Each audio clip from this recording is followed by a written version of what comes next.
All right, well, let's dive on in and get started. This is, I try to make this as much interactive as possible. So the first part's going to be questions. The rest is going to be where you interrupt me, okay? And so if you got questions or feel like you got a discussion point, throw it up here. I may repeat you because I got the microphone here that they're recording on. You're not on camera, but I want to make sure any questions we have gets on the camera. That way they understand the question and the answer as we go forward, okay? So let's open up in a word of prayer. Father God, we do thank you for today as we come today to listen to your word. Father, I pray and ask that you guide us of what does it really mean to be disciples. And as we just look through the patterns and the priorities and the purpose of Jesus, and Father, what he accomplished for us on the cross and how he came and lived and ministered for those 3 years, I pray and ask that you just open up our hearts and our eyes so that we can replicate that, so that we can embrace that and use that in our life as well. In your name we pray and ask it. Amen. So, all right. So you're in this class. It's titled, repeat after me, A Growing Disciple Joyfully Embraces the Patterns, Priorities, and Purpose of Jesus. But what does that mean? For the past year and a half, we've probably said that in the sermon several times. Okay? So we haven't said it as much lately, but 2 years ago, we did a whole sermon series kind of on this, of just what does it mean to be a disciple. But what we didn't do is we never really broke down this definition. And so what you see in a lot of places is they're like, we need to be disciple makers. But then you ask a room full of 5, you ask a room full of 100 people, and you're going to get 100 different definitions of what that means. And so we've kind of said, hey, for our church, this is going to be kind of what it means. We've never, even as staff, broken down. So you're on cutting edge here, okay? What are the patterns and the priorities and the purpose? Even when we came to put this together, we're like, that's great stuff. And finally one day we were like, well, what are the patterns? And we're like, I said, let's do a class on this. Just so happened Discipleship Month was coming up. So ground rules. I'm not going to assume that things that I talk about you understand, or I am going to assume unless you stop me. But just because I say the word disciple, you may have no clue what that means. That's fine. Stop me, ask the question. No dumb questions in here for that, okay? I may be saying another word or someone else may something. You need it clarified a different way. Feel free to stop. We'll ask as we go along, okay? So the more questions you ask to clarify, my goal is to help you understand, help you to not get knowledge. My goal is to get knowledge as well, okay? And so as we go down, just as we get started, who is your favorite teacher, your favorite coach, or a mentor in your life?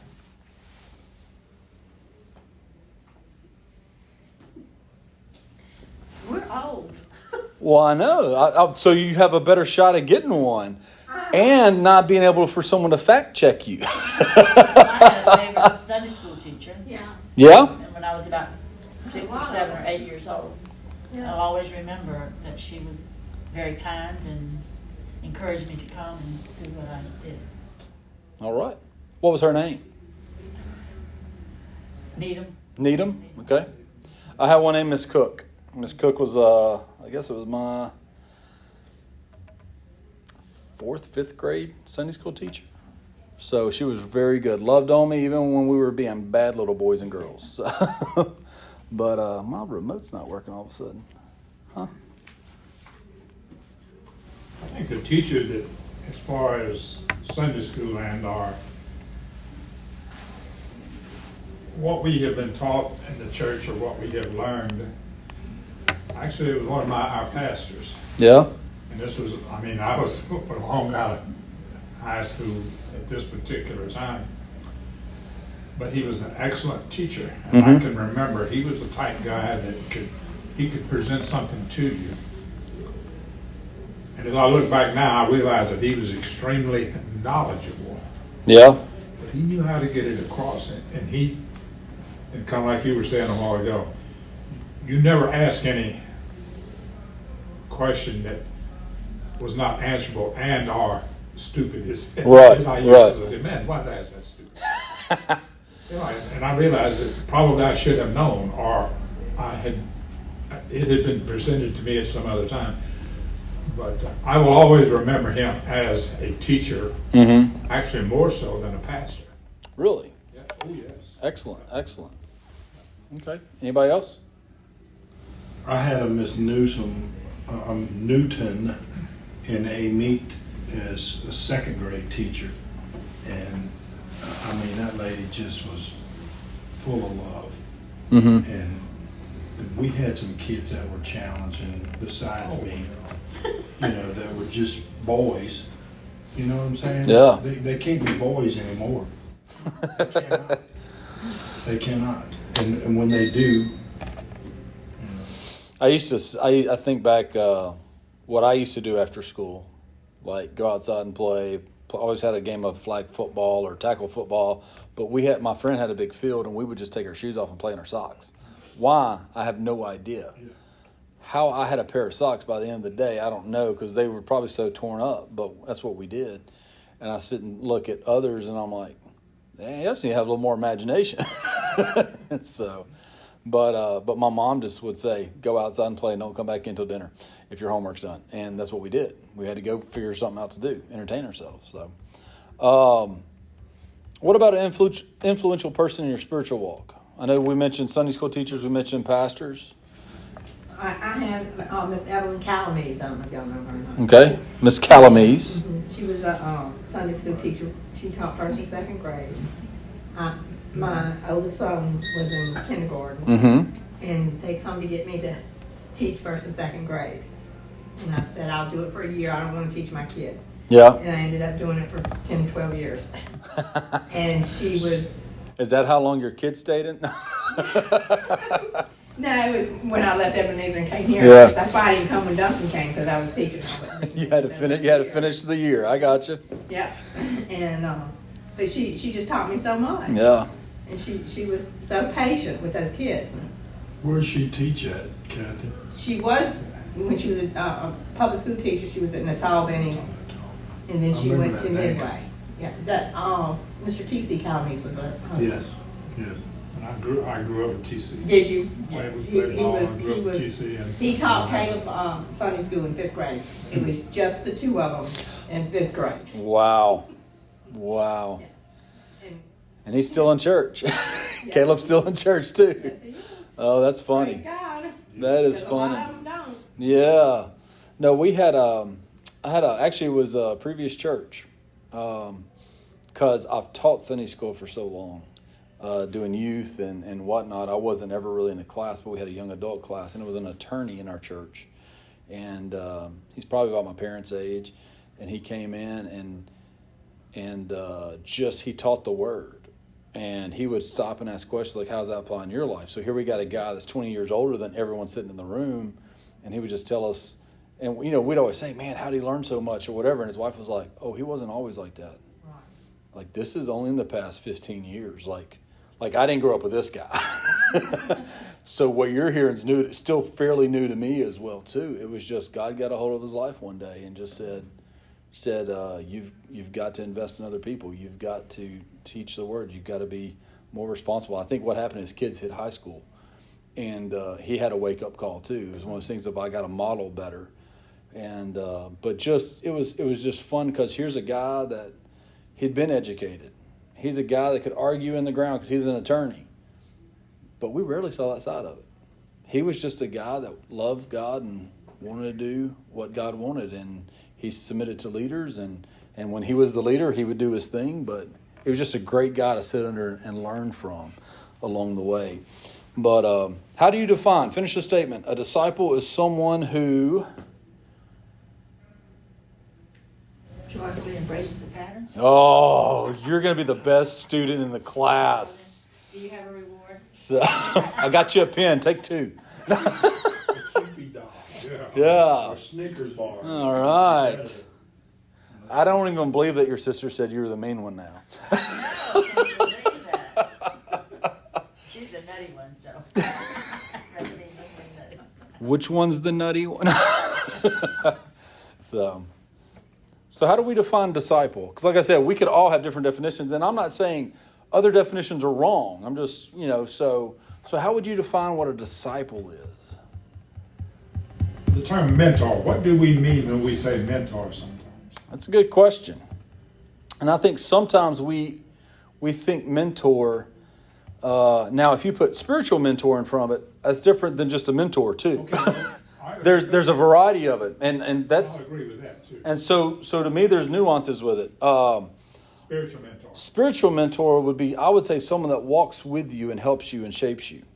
And I'm going to say that generically too. I think that's a mentor in general. Now, when you start adding the spiritual side of things, I think the other things we're going to talk about in the next couple of weeks, the patterns and the priorities and the purpose, they're modeling it for you. They're showing it for you. They're answering their questions as you go forward with it. And it's like you spend time with them one-on-one, or you spend time with them in a smaller group to say, hey, I have questions about this. Jesus did this. Why did he do that? And that allows you the freedom to get questions. Even in a Sunday school class, it's difficult to get all our questions out there and all of our thoughts, because in my class, the way I run it is we've been going through the book of John as well. And so it's you read the chapter, what'd you get out of it this week? And so over 3 weeks into it, all of a sudden it's boom, people start talking. Well, I don't get to cover everything I want to cover in that because they just talk about what God's doing in their life. So you may need some time that you sit down with a mentor, one-on-one, or even in groups of 2, 3, and 4, where you can say, hey, what have you been getting out of the Word this week? And then they can kind of help and guide. I think a mentor is typically going to be older. A word we don't use anymore is apprenticeship. You know, back in the olden days, we always think back Ben Franklin and all this. Whatever your dad was, I mean, you think biblical. Whatever your dad was, you became. And then even around like Revolutionary War times, it was whatever you were. If you weren't going to be what your dad was, then you had to get on as an apprentice with someone else. So normally it'd be like, okay, me and my son, we're not getting along. So I'm going to let him be a candle maker, and you're going to send me your son. I'm going to teach him how to do the counting. And so you got trained for it. So what it is, you sat under him for a year, 2 years, 3 years before you could even launch out your own business and be something else. They showed you the ropes. They showed you how to do it. Now, what I find is when it comes to mentoring, and I've asked this among Sunday school teachers before at a previous church as well, and I've said, hey, who mentored you? Who discipled you? And that's the response I got. Silence. Well, I finally had... trying to think of, because there's probably many throughout their life. Well, actually what happens is they started thinking about it, and they didn't have anyone. And so what we find is that the leaders of our church at that time, I said, well, how'd you become a Sunday school teacher? Who showed you that? They said, I just knew more about the Bible than other people. They self-taught themselves the Bible, and they self-taught themselves how to teach a class. Or they watched it and learned from another one, unintentional, and it's just they got put in a leadership spot to do that. But no one actually said, hey, let me show you how to be a teacher of a class. And what we found was in a group of 30 leaders of our church, Sunday school teachers, 2 people could give me a name of someone that said, hey, I'm going to show you how to be a teacher. I'm going to show you how to be a better Christian. And see, so when you said that, it's like you had someone that modeled it for you. Sure. And I had another lady that says I was discipled by this person, but they didn't know they were discipling me. I'm like, or they didn't tell me they were discipling me. I'm like, wait, what? They said they would just come in and do things. And so they're influentially, they were a great spiritual leader in their life. But it's like they didn't reveal, hey, I'm going to walk alongside with you and nurture you. And so I think what we find in a lot of churches, including this one, including others, is we have a lot of people, this is just the best we've learned so far on our own. Can a mentor be someone that you can see it in their spiritual life? Mm-hmm. The way they live. Yep. And the way that they treat other people. And there's always a kind word, or there's always a scripture available. Yeah. We have one, and my wife and I went to church with a lady that, and a lot of people here at this church would also know her. She was an older, I'm old now, but she was a lot older than me at that particular time. Yeah.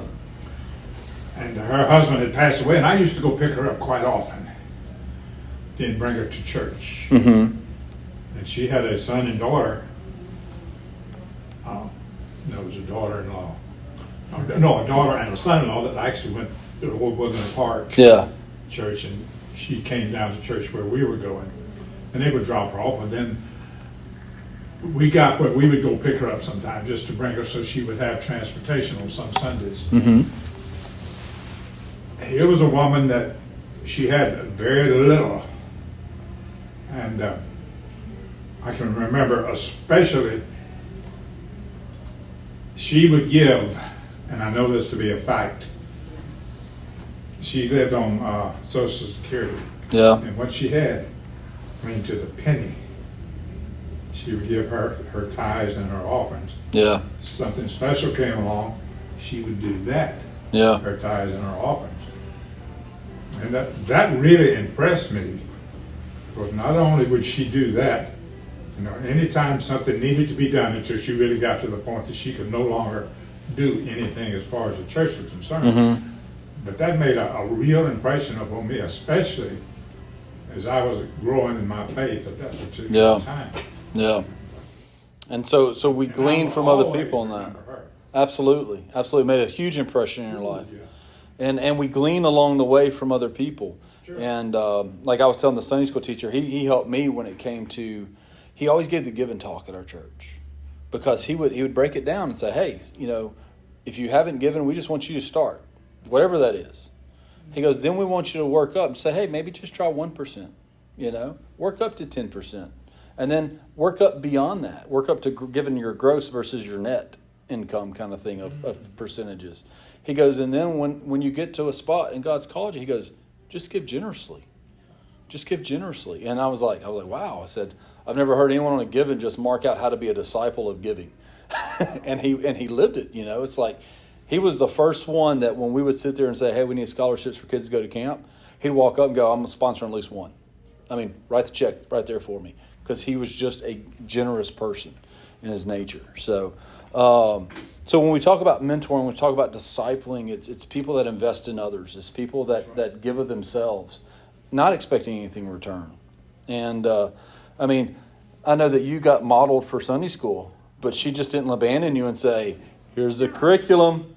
You're on your own. She's there with me. I've trained you. 2 months is up. I'm out. And just like you didn't come over here because you had to finish your commitment over there. You know, she taught you that. She helped train you on that. And that's awesome. So what's the difference between being a disciple and just being a convert? Just being a Christian. Is there a difference?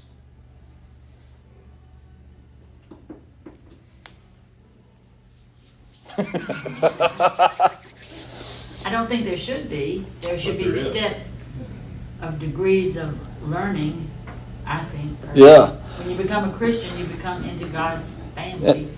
But then you got to be taught how to dig it out. Right. Right. And I think that's what we find too, is we find we've been very good. Baptist churches have been very good, especially through the 80s and 90s, of converting people to Christ, of sharing the gospel, and that's it. Well, We- I feel that way, especially on the kid level, because right now I have Yeah, grandkids. right. My granddaughter just got saved this past summer. Correct. Okay. We were excited. I know y'all were. I heard it several times from Duncan. Yes, but where do we go from there? Yeah. Where does she go from there? And Is see- there a class that she can go? I bought her books offline, you know, Yeah. for her to go through and do. But I just feel like there should be a class for her to learn to disciple Right. others, because she was so excited when she started school. She was starting, her and another friend got saved this summer too, was going to start a Bible study Mhm. class. Of course, they didn't last but a day because none of the kids wanted to go to it. But she has to learn how to get them to go and be Yeah. excited to it. Yeah. You know, this is supposed to be a Christian church, a school that they go to. Right. Right. But, you know, And so, for her to learn how to do it. and she's young. I mean, she's 10. yeah, she's like 11. fifth grade, right? Yeah, She's so fifth grade, and she's already thinking, what do I do next? Yeah. And that's the problem. Is a lot of times we talk to people, they accept Christ. Yeah, I don't want Our next step's baptism. Yeah. Get plugged in Sunday school, and we just like we're done.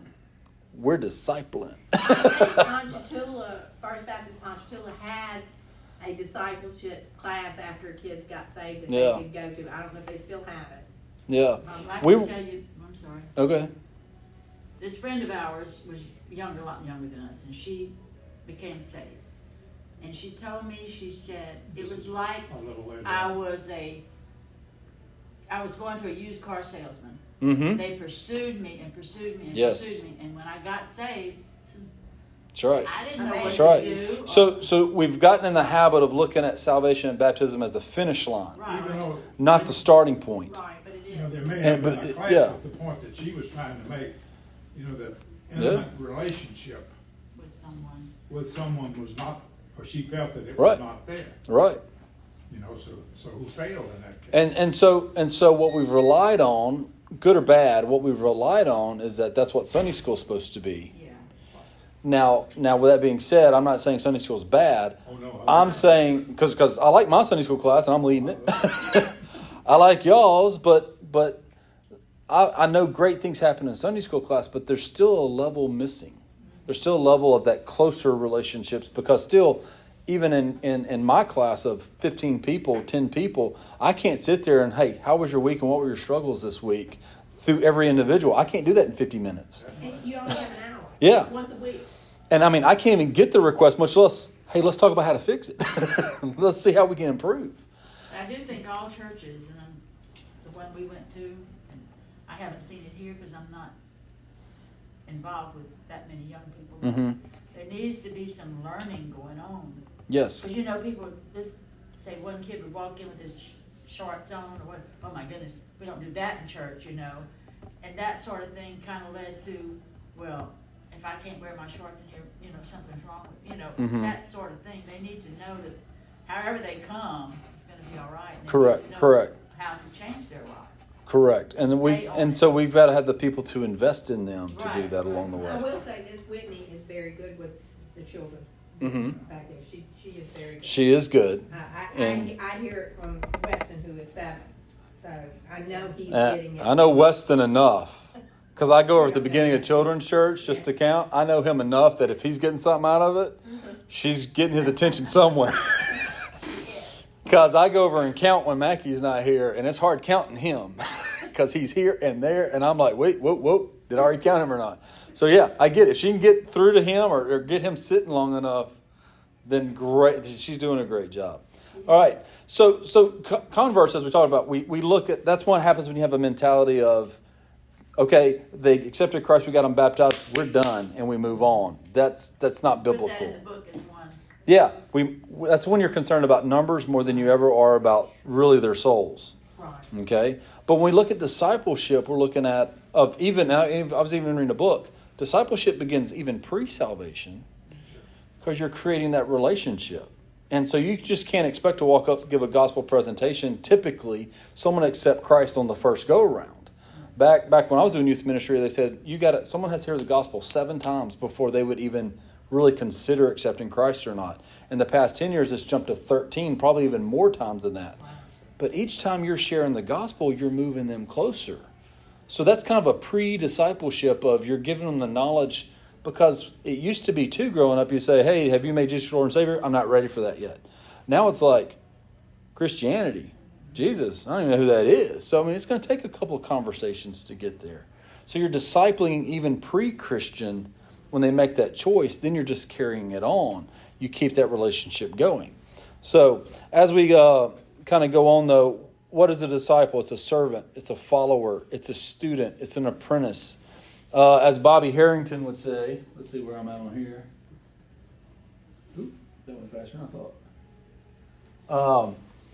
As Bobby Harrington would say in one of his books, Discipleship That Fits, he says a disciple, he just pulled out several different people's discipleship definition. And it said a disciple is the kind of person who becomes the kind of person Jesus would be if Jesus were in that person's place.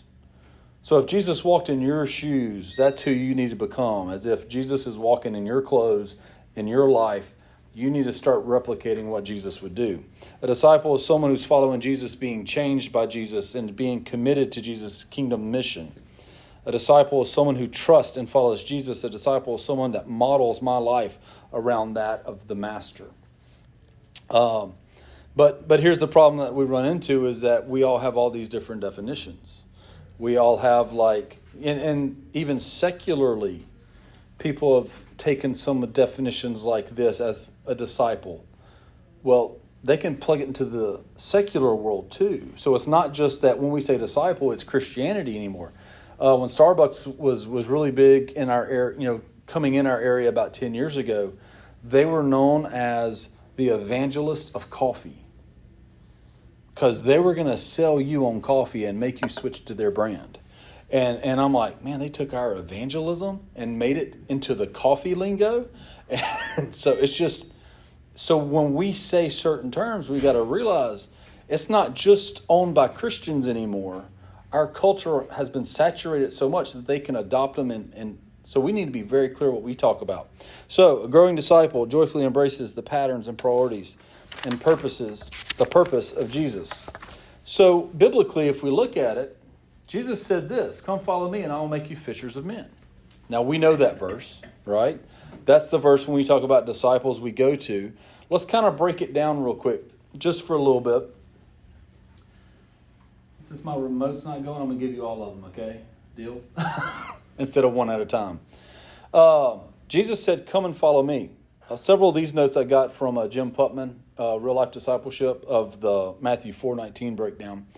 But when he says, come follow me, he says a disciple knows and follows Christ. Come follow me. You know who Christ is. You're going to walk in his shoes. From Jesus' perspective, a disciple is one who follows him.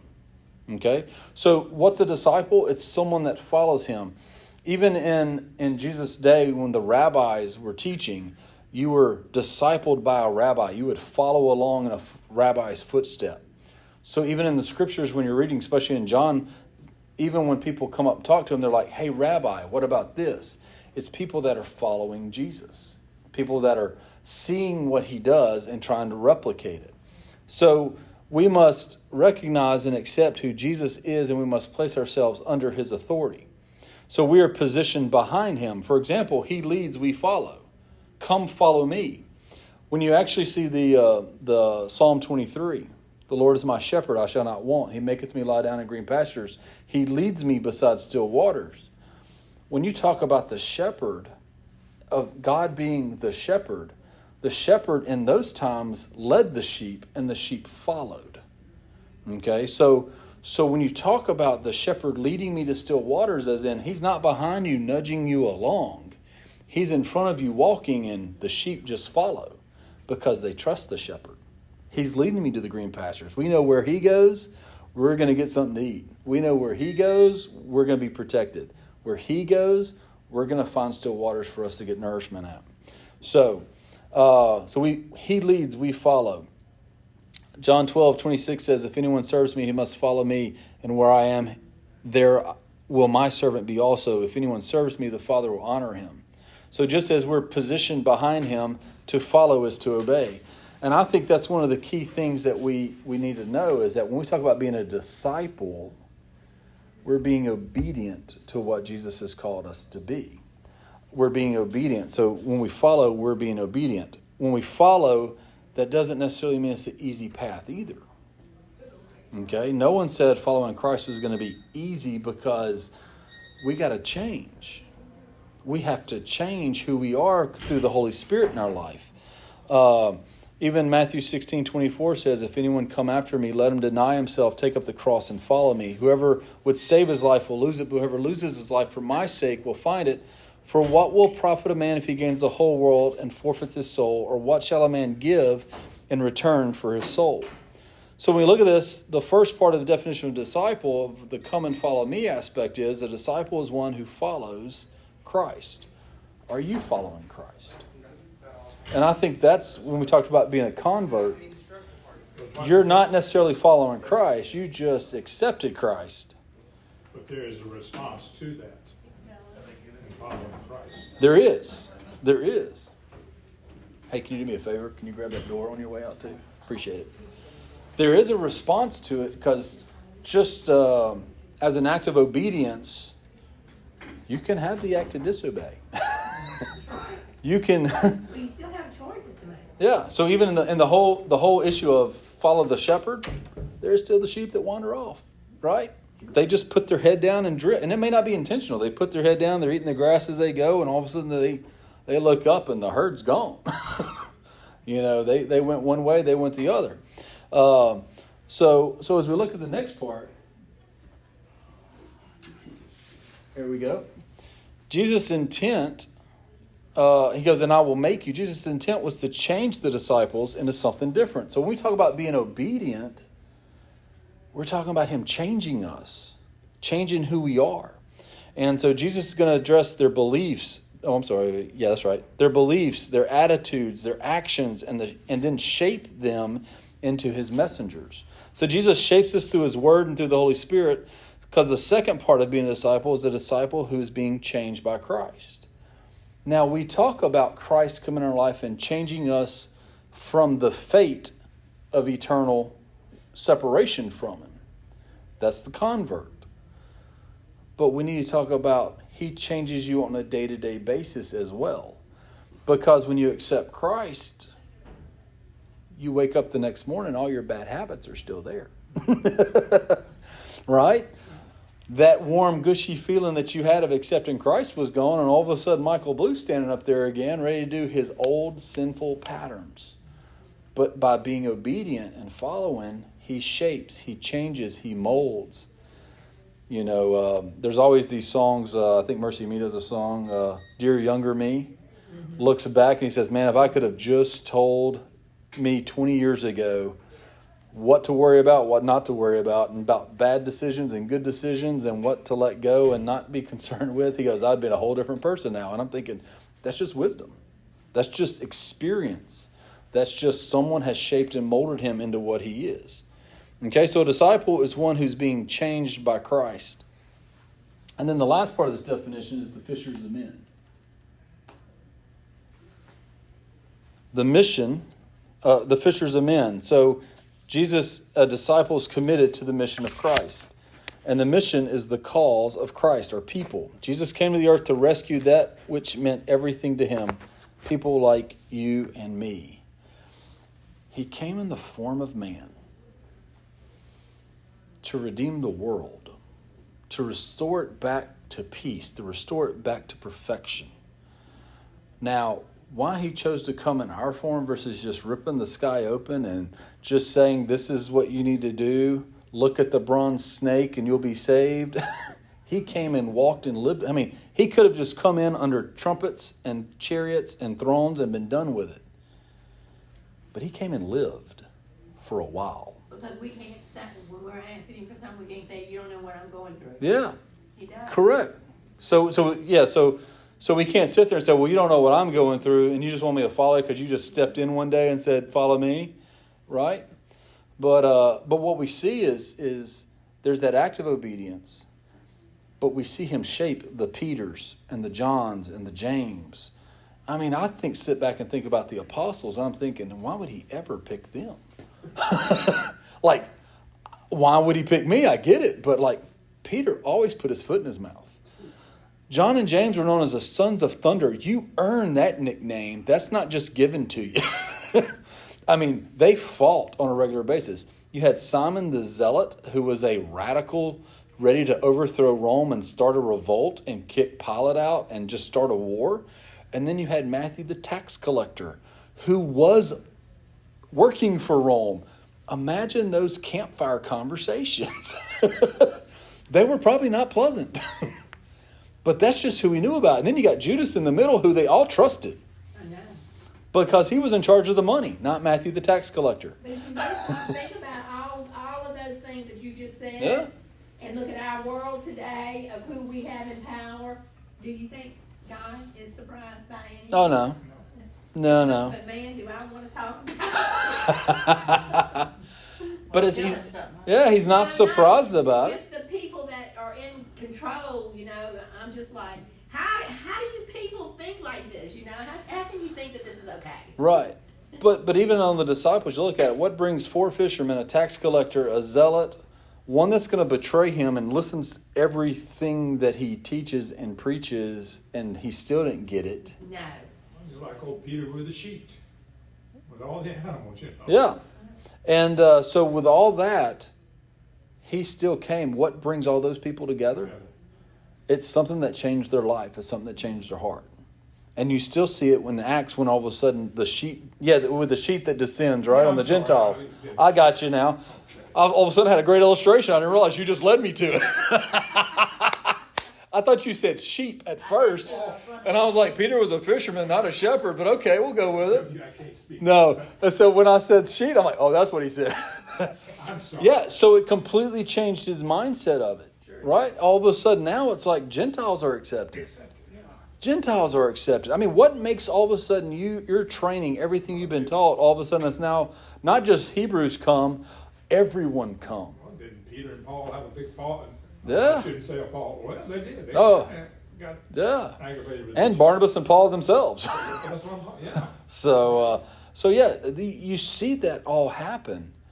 But what brings them together is Christ. What brings them together is that they are walking and talking. So unfortunately, and I always say this, the problem with our church today are all the sinners that go here. That's the problem. Is that, but what brings all the sinners here is Jesus. And we're all being shaped, and we're all supposed to be getting molded and being disciples of Christ and growing, which means some are going to be farther along the journey. Some are not going to be farther along the journey. Some haven't even started the journey. And then some should have been way farther down the journey than they are. But they're not there yet. But that's what it means to be a disciple, is we're committed to the mission of Christ, and that's people and changing people's heart. So when you put it all together,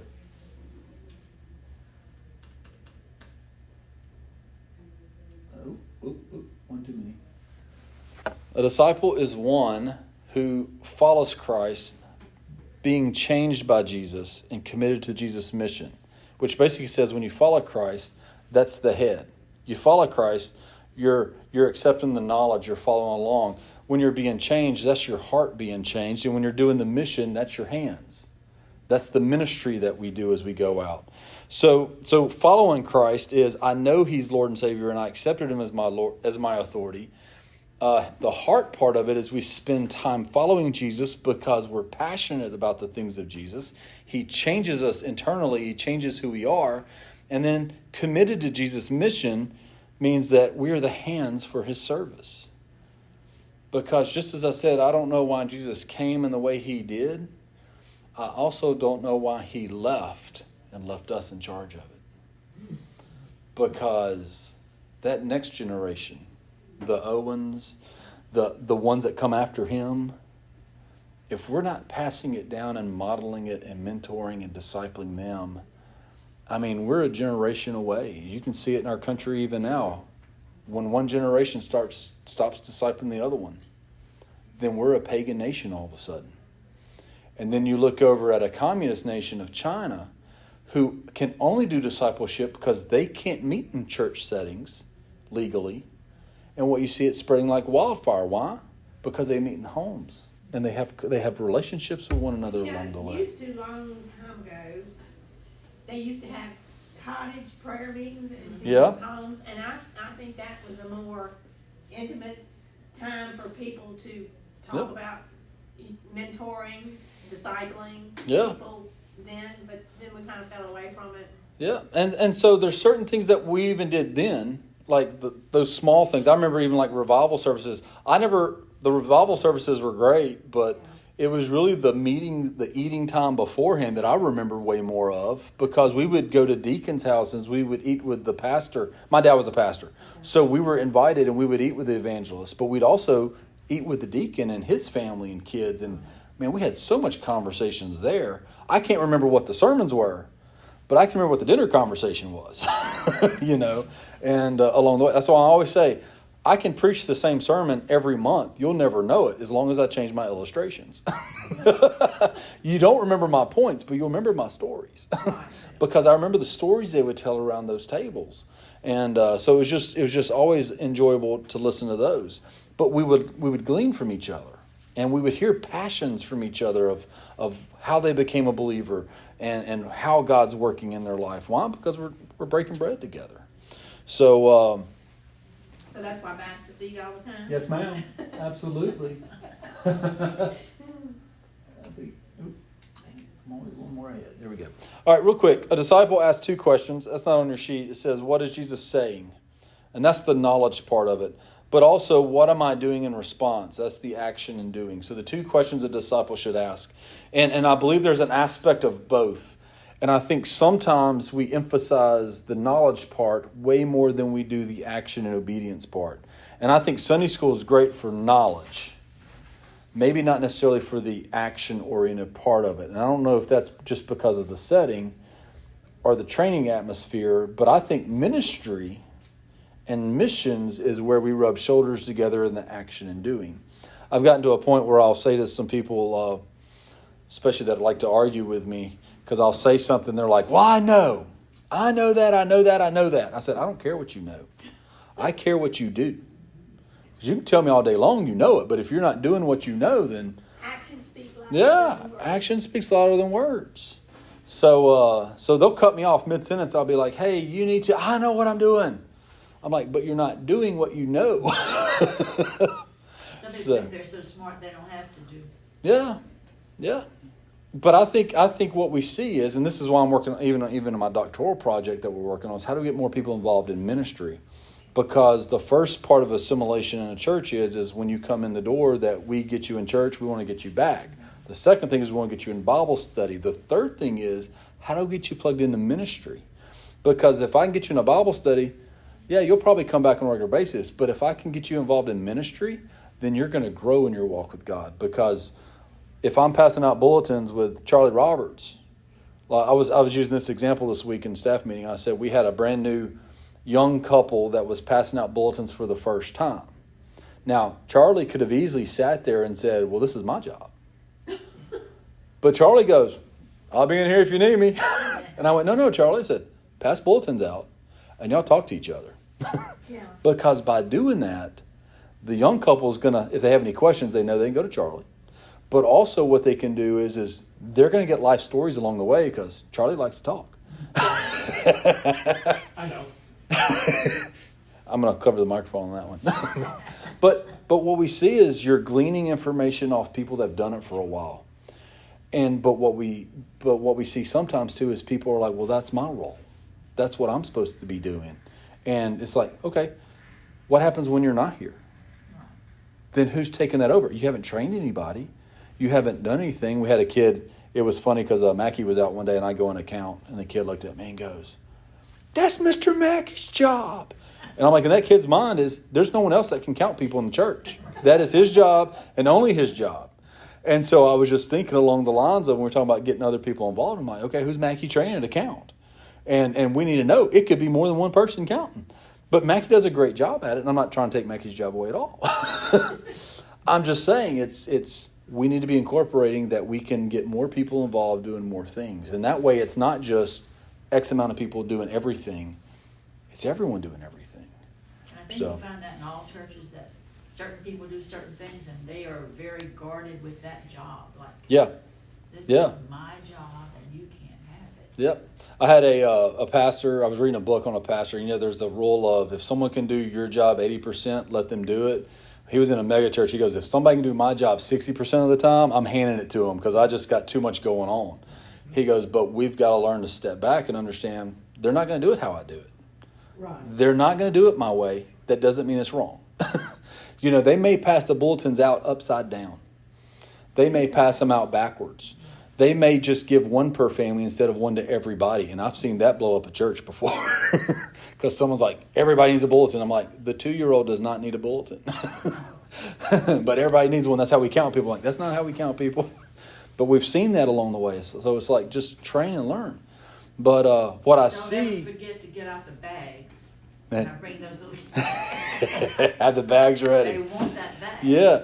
But what we find too, though, is generationally, how do we get young couples to interact with older couples?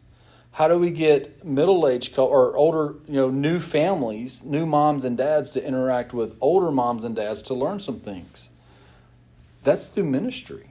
Because Sunday school, we're going to go to our own age group, whatever. But all of a sudden when I need greeters, I got a wide range of people I can get. When it comes to doing service projects or cleaning up the church, there's a wide range of people I can get.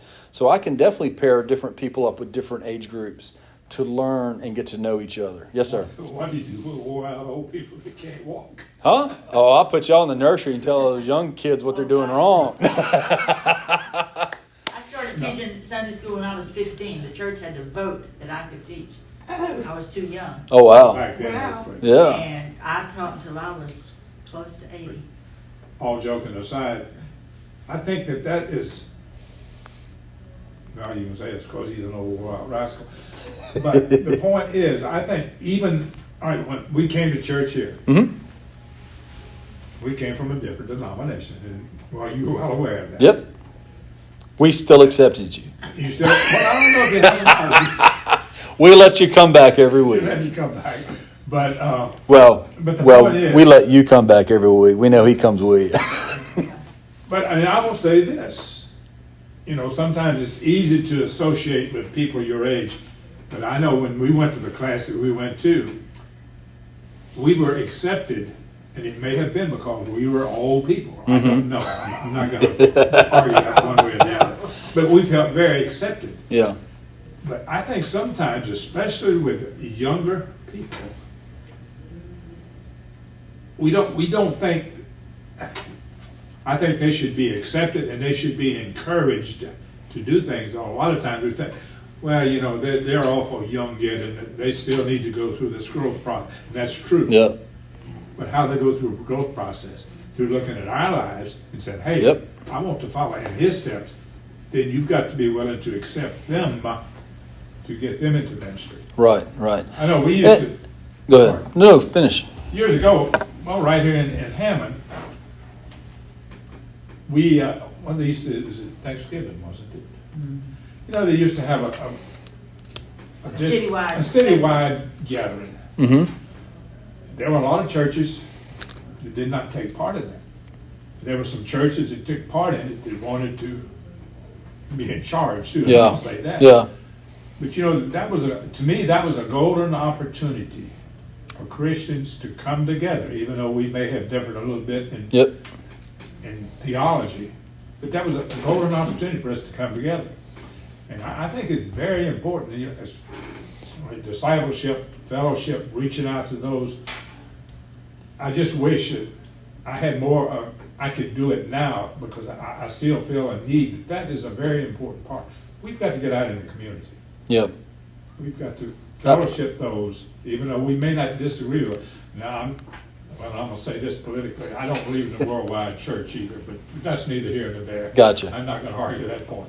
But the point is, if you believe in this is the written word of God, and that is it, Mm-hmm. and salvation, we need to fellowship each other. Yes. We And- want everybody to know. And even from a denomination standpoint, there are people within our own denomination that like to argue back and forth. Tell me. And we've had the president one time stood up and he goes, I believe our denomination is big enough to handle all the extremes of it too. It's like we have enough in agreement so we don't need to split over these hair splitting things. We're big enough to handle all of it because that's how we do it. Back to your point though about getting younger people involved. One, you can go to some other churches and what you'll see is that the youth run the soundboards. They run all the technology because they know how to do it, right? But what we also find too is that sometimes you'll find young people, and I've heard this in a podcast, they quoted it several times when they talk about young pastors that rise to success and fame real fast. 10 years down the road, they're not in ministry anymore. That's right. And what you find is their ability quickly can outpace their character. And so what I say is when we're rubbing shoulders when I rub shoulders with older people, it helps me shape my character. That, I may have ability and I may know, but I need to learn the wisdom that they have. I need to glean the wisdom from they have it. Because ability-wise, I can still throw a baseball. Now, my age, my son can throw a baseball better than me, but he doesn't have the character of what to do if he had a gift of being able to throw a baseball. You see all these young guys all of a sudden come out of high school, college, go straight in the pros, and their life just goes to pieces because they had the ability but not the character. But what you see is someone gets mentored with them that's been in the program a while, and they're like, hey, this is how you need to live, this is how you manage your money, we're not going to hit the newspapers every day. Your picture should not be in the newspaper. I mean, someone that mentors with them. But I know what you're saying. Yeah, you're saying we got to get them involved, but we got to pair them up with people.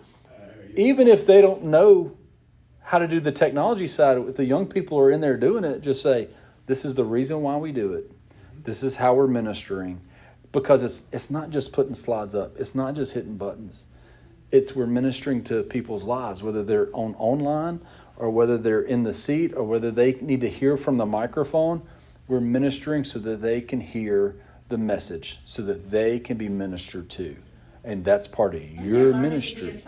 And they're learning to be a servant, not a sponge. Right. Not just someone that comes here and says, what's church? What do I get out of church?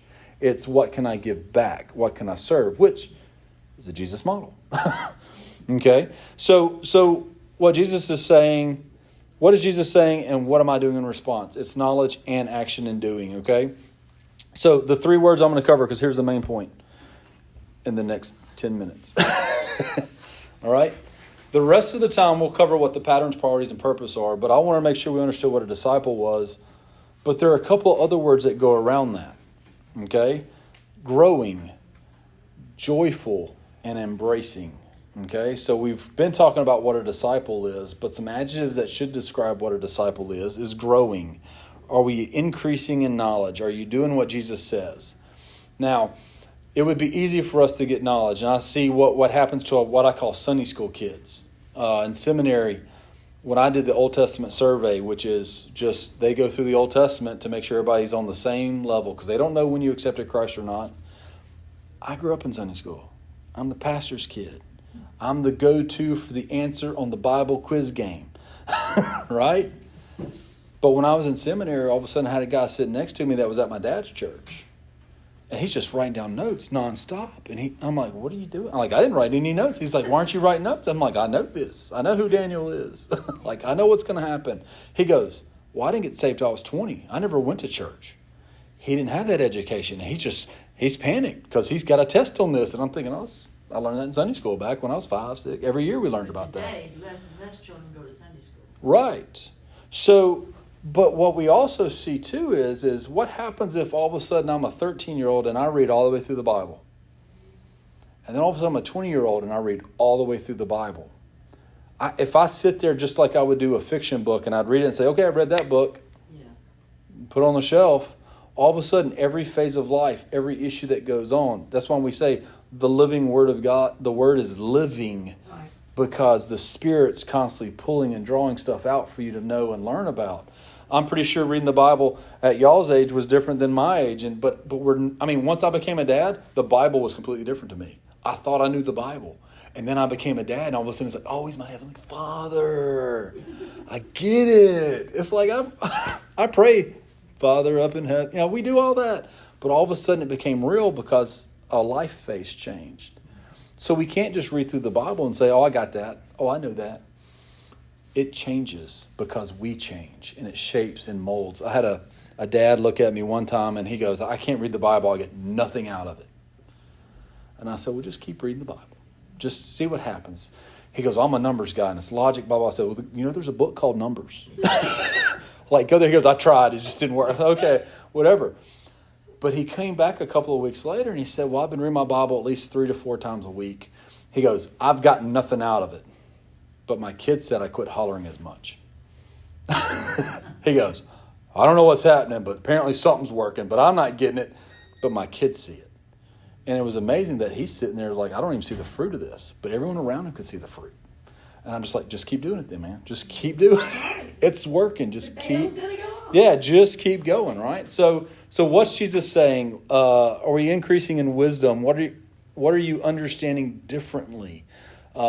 Increasing in application. What are you doing? How are you acting? Increasing in holiness. Are you becoming more like Christ? Less like your sinfulness, not you, but your sin.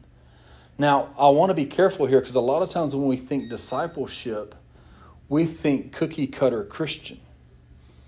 And so when I talk about the Sunday school teacher that I really learned a lot from, I'm like, oh man, I wish I could be like him and do this and do this and do this. And then finally one day it hit me, got convicted by the Spirit. It's like, you don't need to be like Tommy Morris. You need to be like Michael Blue. That, yeah, God shaped and molded him. He goes, but you don't need to take on his personality. You don't need to take on his style of what he does. You need to be you and let the Spirit work through your life. And so I don't want to be that person. I want to learn from that person. I want to walk with that person. But that doesn't mean I have to say, okay, he wears a gray suit every time in Sunday school. So for me to teach, I have to wear a gray suit to teach. That's not me. I mean, untucked shirt, that is my preference. If you want to punish me, tell me to tuck in my shirt. And then I'm going to be squirming all day like a little kid. Like, Okay, it's just, that's not my style. But then we have some people, I had one guy, he's like, I wear a suit to church every week. We're like, why? He goes, that's what I grew up doing. I'm comfortable that way. I'm like, then you keep doing it. But he doesn't make everyone else wear suits either. So increase in holiness. A disciple is always ready to take the next step. If there is anything that characterizes Christian maturity, and I think this is one thing that we need to listen to real quick. If there's anything that characterizes Christian maturity, it's the willingness to become a beginner again for Jesus Christ. Every Easter, for sure, every Easter, I go back and I just try to study Jesus coming and dying on the cross for my sins. Because if I get away from that too far, then Michael Blue takes over. But if I remember that Jesus came and died on the cross for my sins, and I go back to that personal decision that I made to follow Christ, then that refreshes me. So just as much as we know what the cross means, we know what the cross is, and now we grow in our walk, we got to go back and revisit the cross on a regular basis. Otherwise, we start doing it in our own power. Jesus says, take up your cross every day. So we can't just take up the cross that one time and leave it. We got to take that cross with us so that we always are reminded of what Christ has done. So we always got to come back. I think any good disciple maker is always going to be a good disciple. They're always going to be a teacher. They're always going to be willing to learn. And I think that's the attitude that a real disciple has. So when I sit down with the young adults and I go into Sunday school every morning and I say, hey, what'd you get out of the scripture? I go in as a student, not as the teacher. And I'm listening for what God has pricked their heart with and what God has done with their life. And I'm like, oh, that's good stuff. And I'm taking notes as well. I'm going to be a good student, not just the teacher when I walk in the room. And that's what characterizes Christian maturity. Now, I didn't say that to say I'm a mature Christian either. Look at me, But I'm saying it's that attitude, it's that mentality of the best teachers are always going to still be students along the way. Okay? Joyfully. What's the difference between being joyful and being happy? You see the joy in everything, even though it's not a good thing. Okay. Maybe a bad day, but you can still have joy, right? So happiness is based off your circumstances. It's what happens to you. And that was, I hear people tell us all the time, you got to have joy, not happiness. Because happiness is different than joy. And I'm like, I don't get it. And finally someone was like, happiness is a reaction to what happens in your life. And I'm like, oh, that makes sense. I hit another life phase is what happened. All of a sudden it's like, oh, happiness is the consequence of what happens in my life. Joy, though, comes from the Spirit. Joy is given by the Spirit. What's the fruit of the Spirit? Love, joy. So a fruit is what the Spirit gives you. It's something that's given to you. So it could be the worst day ever, but you can still have joy in your life because it comes not from you, not from your circumstances around you. Okay? So when we talk about a growing disciple, joyfully embraces. Now, when we came up with this definition and we were putting together as pastors, just for the record, and don't tell them I said this, that's Tim's word. He said we have to have joyful in there. He goes, because we have a bunch of bitter old Christians. He goes, but we need joyful in there because there's a bunch of begrudging, a growing disciple begrudgingly embraces the patterns and priorities. But that's what you see a lot of times, right? We don't want the begrudging disciple. We want the joyful disciple. So even in bad times, we can see where God's working and moving. And then the last one, this is the word I like. I don't think I put it in there, but I like it. Let's see. I think I got one more. Here it is. A joyful disciple joyfully embraces. And when we talk about embracing means that you incorporate it in your life. Okay? So Jesus just isn't something you put around your neck. It's in the shirt you put on or take off. You incorporate it. For example, Zacchaeus and Matthew, they incorporated it in their life. When Jesus came in their life and he looked at Matthew and said, "Follow me," he immediately got up and left his booth and followed. All of a sudden, it became his new identity. When Zacchaeus was up in that tree and Jesus said, "I'm going to your house." Well, Zacchaeus was when they were at his house, he said, "Look, if I've wronged anybody, I'm going to pay him back 4 times. His life incorporated Jesus.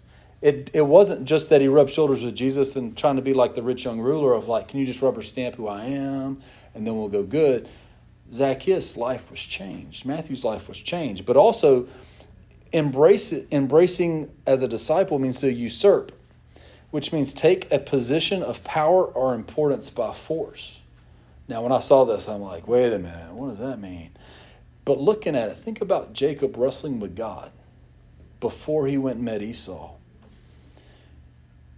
And he sat there and he wrestled with God all night. And as the sun was going to come up, Jacob refused to let go until the angel of the Lord gave him a blessing.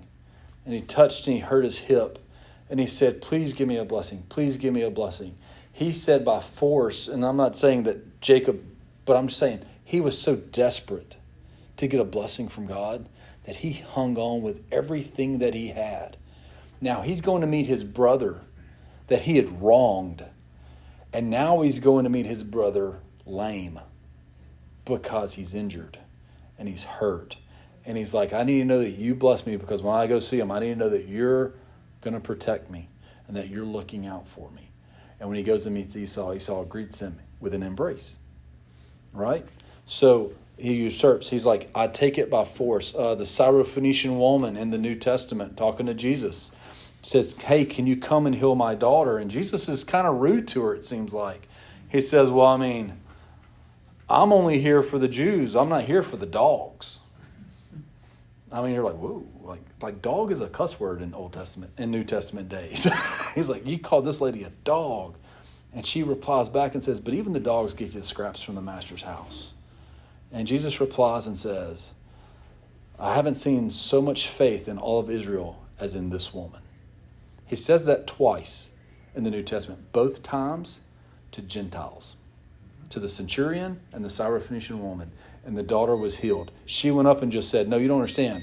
I need you, and I'm not letting go until I'm embracing who you are. And you understand, I am sincere, and I really need you. Okay? So it embraces, it incorporates, usurps, takes it head on, not like Jonah.